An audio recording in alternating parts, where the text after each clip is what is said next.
দেখো, তাহলে উদ্ভিদ জগৎ মানে পৃথিবীতে যত রকমের উদ্ভিদ পাওয়া যায় থাকে, সেগুলোকে প্রধান দুভাগে ভাগ করা যায়। এটা ক্লাস 8 থেকে পড়ছো, যে ওই যে দুটো ভাগ, এগুলো কি কি। একটা হচ্ছে অপুষ্পক আর সপুষ্পক, এই দুভাগে ভাগ করা যায়।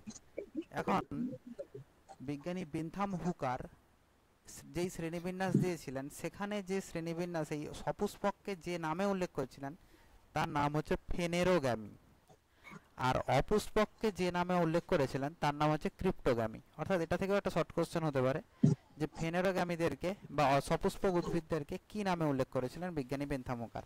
ফেনেরোগ্যামি। এবার দেখো, এই যে ক্রিপ্টোগ্যামি বা অপুষ্পক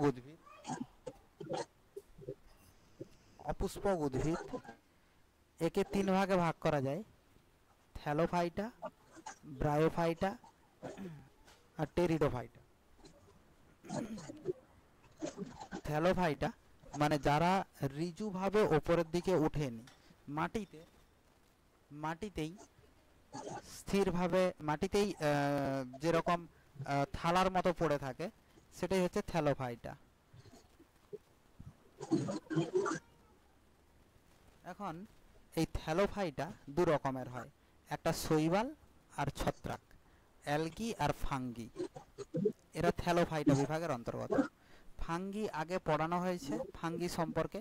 যেমন ফাঙ্গিতে জাইগোমাইসিটিস, বিভিন্ন বিভাগের ছত্রাকরা ছিল, জাইগোমাইসিটিস, অ্যাস্কোমাইসিটিস, ডিউটারোমাইসিটিস, বেসিডিওমাইসিটিস, এই বিভাগের ছত্রাকরা ছিল।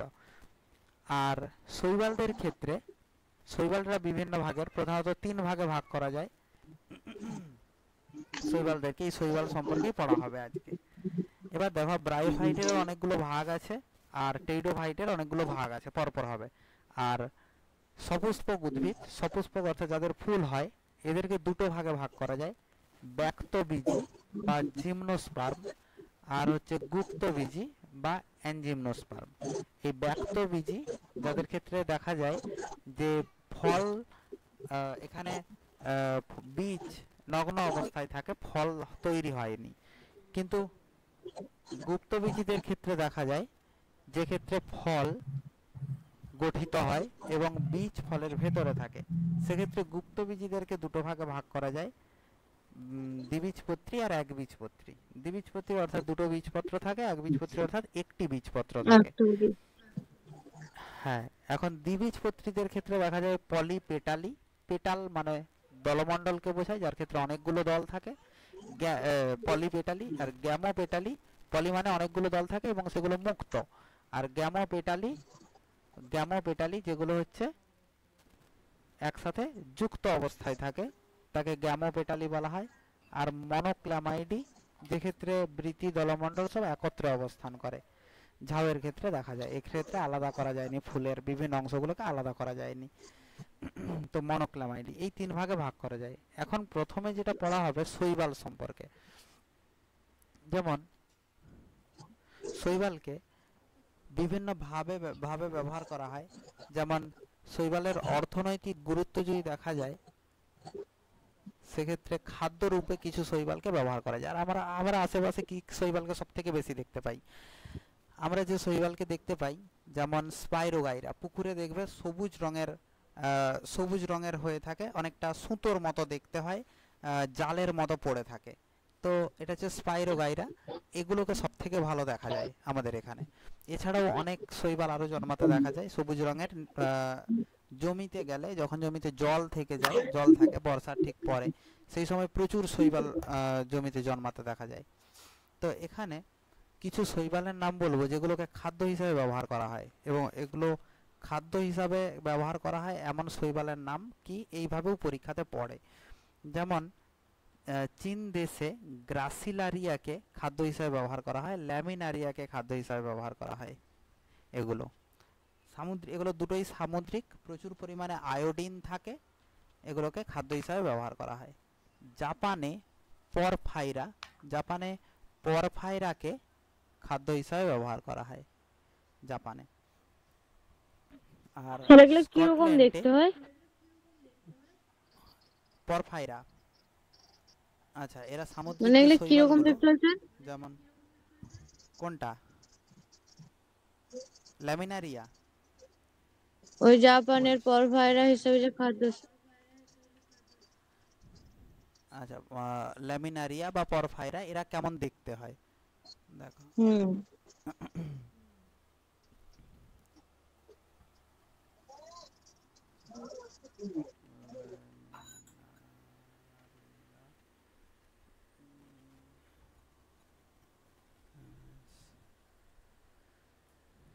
দেখো এই যেগুলো, তা সমুদ্রের তলায় দেখতে পাচ্ছ?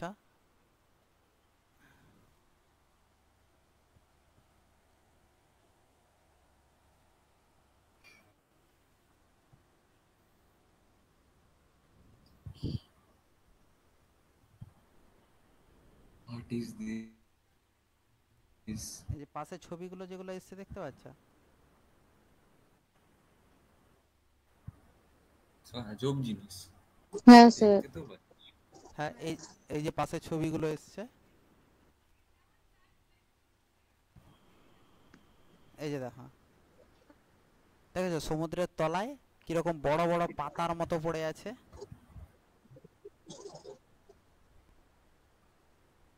এরা, এরকম দেখতে হয়। এগুলো হচ্ছে ল্যামিনারিয়া। এই দেখো পুরো গাছের মতো, এই যে ছবিটা দেখাচ্ছি দেখো, এই যে দেখতে পাচ্ছ পুরো যেন গাছের মতো হয়ে আছে, কত বড় বড় পাতা, এই যেগুলো, এই ছবিটা দেখতে পাচ্ছ?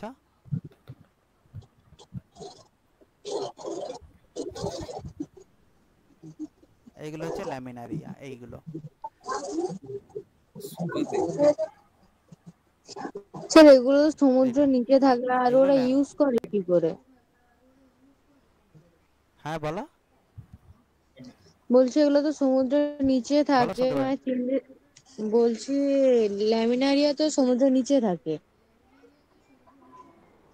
হ্যাঁ হ্যাঁ, সমুদ্রের নিচে থাকে। তাহলে ওরা ইউজ করে কিভাবে চীন দেশের মানুষগুলো? ও আচ্ছা, ইউজ করে, সমুদ্রের নিচ থেকে তুলে নিয়ে আসে মানুষ, নামে এগুলোকে তুলে নিয়ে আসে, এগুলোকেই বাজারে বিক্রি চলছে। বিভিন্ন কোম্পানি তৈরি হয়ে গেছে এগুলোকে বিক্রি করার জন্য, যারা বিভিন্নভাবে শুকনো করে, তারপর বিভিন্ন কালচারের মাধ্যমে নিয়ে যায়, যাতে নষ্ট না হয়, তারপরে প্যাকেটজাত করে বিক্রি করতেছে। এগুলোই বিক্রি হচ্ছে, এগুলোই খাদ্য হিসেবে ব্যবহার করা হচ্ছে। ঠিক আছে, চীন দেশে যেমন গ্রাসিলারিয়া, ঠিক আছে, দেখো গ্রাসিলারিয়া কেমন দেখতে হয়।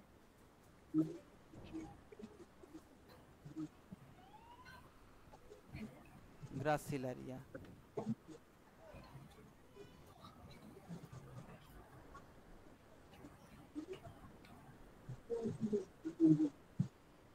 দেখো গ্রাসিলারিয়া এই কারণেই নাম হয়েছে যেন অনেকটা ঘাসের মতো দেখতে, এই যে ঘাসের মতো দেখতে, দেখতে পাচ্ছ? এই কারণে গ্রাসিলারিয়া, পুকুরে থাকে এত। ঘাসের মতো দেখতে হয় বলে। না, পুকুরে, পুকুরে যেগুলো হ্যাঁ, পাওয়া যায় সেটা হচ্ছে স্পাইরোগাইরা, সেরকমই কিছুটা। এই গ্রাসিলারিয়া নয়, এই জিনিসটা নয়। হ্যাঁ,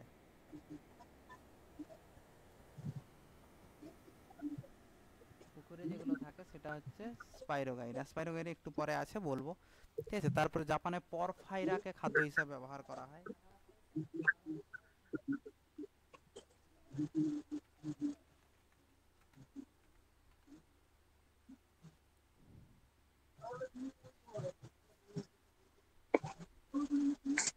পরফাইরা, এটা তো একটা রোগের নাম চলে আসছে, পরফাইরা অ্যালগি দিতে হবে, পরফাইরা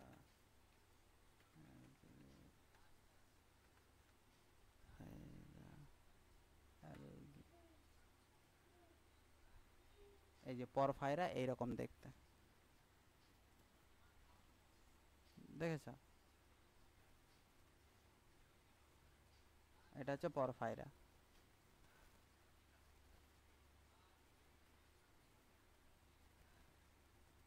এগুলোকে হচ্ছে, এই পরফাইরাকে খাদ্য হিসাবে ব্যবহার করে। পুরো পরফাইরার দেহটাকে এখানে একটা পরপর মিলিয়েছে, দেখো 5 সেন্টিমিটার একটা দেহ গঠন, সেটাকে পরপর পরপর এই যে দিয়েছে, এইগুলো পরফাইরা।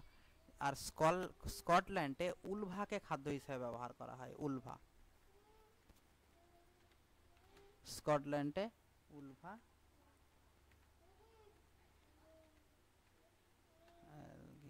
উলভাকে খাদ্য হিসেবে ব্যবহার করা হয়। দেখছো, বুঝতে পারছো? এগুলো দেখে এরকম একটু আইডিয়া করতে হবে আর কি।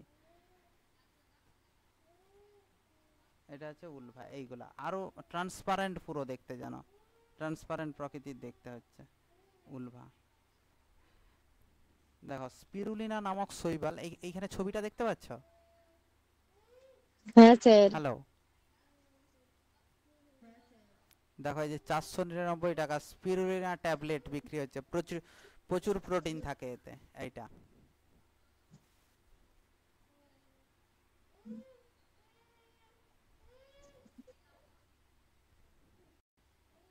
স্পিরুলিনা।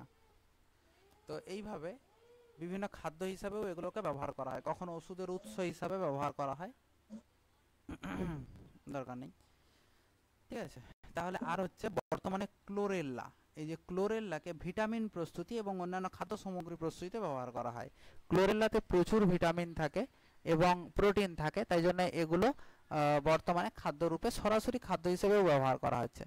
এবার দেখো ওষুধের উৎস রূপে ক্লোরেল্লা থেকে ক্লোরেলিন, এই যে ক্লোরেল্লা যেটা ছিল, এই যে আগে ক্লোরেল্লা, মহাকাশযানে এই ক্লোরেল্লাকেই ব্যবহার করা হয় যাতে প্রচুর পরিমাণে কার্বন ডাইঅক্সাইড শোষণ করে অক্সিজেনের যোগান দেয়। তাই মহাকাশ যানে যখন যাওয়া হয় তখন এই ক্লোরেল্লাকে নিয়ে যাওয়া হয়। এই ক্লোরেল্লা থেকে ক্লোরেলিন নামক জীবাণু প্রতিরোধী ওষুধ তৈরি হয়। আর আগের যে ছবিটাতে দেখালাম যে ল্যামিনারিয়া, সার্গাসাম, এদের থেকে কি পাওয়া যায়? সার্গাসাম, ল্যামিনারিয়া, এগুলো থেকে পাওয়া যায় হচ্ছে গলগণ্ড রোগের ওষুধ। প্রচুর পরিমাণে আয়োডিন পাওয়া যায় বলে গলগণ্ড রোগের ওষুধ তৈরিতে ব্যবহার করা হয়। শিল্পে ব্যবহার করা হয়। সমুদ্র থেকে যে বাদামি শৈবাল বা কেল্প পাওয়া যায় তা কাঁচ, সাবান শিল্পে ব্যবহার করা হয়। সমুদ্র থেকে বাদামি শৈবাল, বাদামি কালারের যে শৈবালগুলো আকৃতিতে সব থেকে বড় টাইপের হয়, এগুলোকে কেল্প বলা হয়। আকৃতিতে বড় শৈবালদেরকে কেল্প বলা হয়। এখন এই কেল্পদেরকে সাবান শিল্পে ব্যবহার করা হয়, কাঁচ শিল্পে ব্যবহার করা হয়। লোহিত শৈবাল, যেগুলো লাল রঙের শৈবাল হয়, তাদের থেকে সেরাজিনাম, বাদামি শৈবাল থেকে অ্যালজিন এবং লোহিত শৈবাল থেকে জিলাটিন পাওয়া যায়। এই জিলাটিন, অ্যালজিন, এগুলো কি কাজে ব্যবহার করা হয়?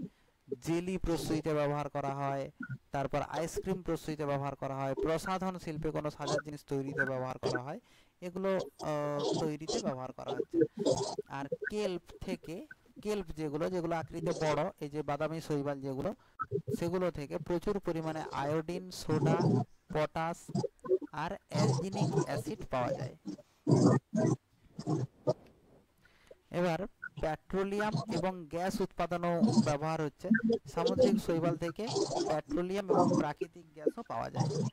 আবার আবর্জনা শোধনে শৈবালদেরকে ব্যবহার করা হয়। এগুলো এই দুটো অতটা না হলেও চলবে, যেখানে উদাহরণ দেওয়া থাকবে সেইগুলো করতে হবে। যেমন দেখো সার হিসাবে, এটা খুব ইম্পর্টেন্ট, নীলাভ সবুজ শৈবাল, অ্যানাবিনা। নীলাভ সবুজ শৈবালের নাম হচ্ছে অ্যানাবিনা। এই অ্যানাবিনাদেরকে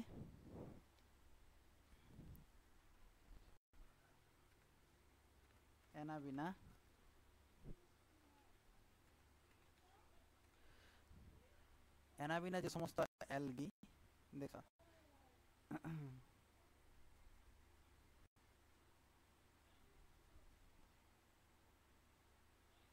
ঠিক আছে, এই যে অ্যানাবিনা অ্যালগি গুলো এখানে দেখা যাচ্ছে, দেখো এই যে একটা একটা অ্যালগি গুলোকে, এই যে দেখো যেন সরু সুতোর মতো দেখতে, ছবিটা দেখতে পাচ্ছ? সরু সুতোর মতো দেখতে একটা একটা অবস্থান পরপর সরু সুতোর মতো একটা একটা বহুকোষী আছে, এগুলো অবস্থান করে। তো সেক্ষেত্রে নস্টক, এই অ্যানাবিনা আর হচ্ছে নস্টকও কিছুটা এরই মতো দেখতে হয়। অসিলোটোরিয়া, এরা জমির নাইট্রোজেনের পরিমাণ বৃদ্ধি করে। অনেক সামুদ্রিক শৈবাল পটাশিয়ামের চাহিদা পূরণ করে। ঠিক আছে, এগুলো হচ্ছে সার হিসাবে ব্যবহার করা হয়। আবার মহাকাশ গবেষণায় ব্যবহার করা হয়, একটু আগে যেটা বললাম অ্যানাবিনাকে, যে এইগুলো ক্লোরেল্লাকে মহাকাশ গবেষণায় ব্যবহার করা হয়। ক্লোরেল্লা যেগুলো মহাকাশযানে ব্যবহার করা হয়, প্রচুর অক্সিজেনের চাহিদা পূরণ করে। আবার বর্তমানে শৈবালকে, যেহেতু শৈবালে প্রচুর পরিমাণে প্রোটিন আছে, প্রোটিন, বিভিন্ন খনিজ আয়ন, ভিটামিন আছে, তাই জন্য এগুলোকে মাছ চাষের জন্য পুকুরে চাষ করে দেওয়া হচ্ছে, ঝিলে চাষ করে দেওয়া হচ্ছে, যাতে মাছের খাদ্য রূপে এগুলো ব্যবহার করা যায়, মাছ এদেরকে খেয়ে নেবে। আর ডায়াটমীয় মৃত্তিকা কি? সমুদ্রের জলের নিচে ডায়াটম শৈবালের মৃতদেহ দীর্ঘদিন ধরে জমা হতে থাকে এবং বিশেষ ধরনের শক্ত একটা মৃত্তিকা তৈরি করে।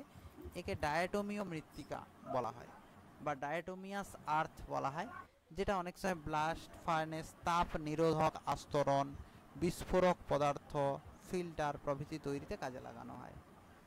এবার দেখো, পশু খাদ্য রূপে ব্যবহার করা হচ্ছে, যেমন সার্গাসাম। সার্গাসাম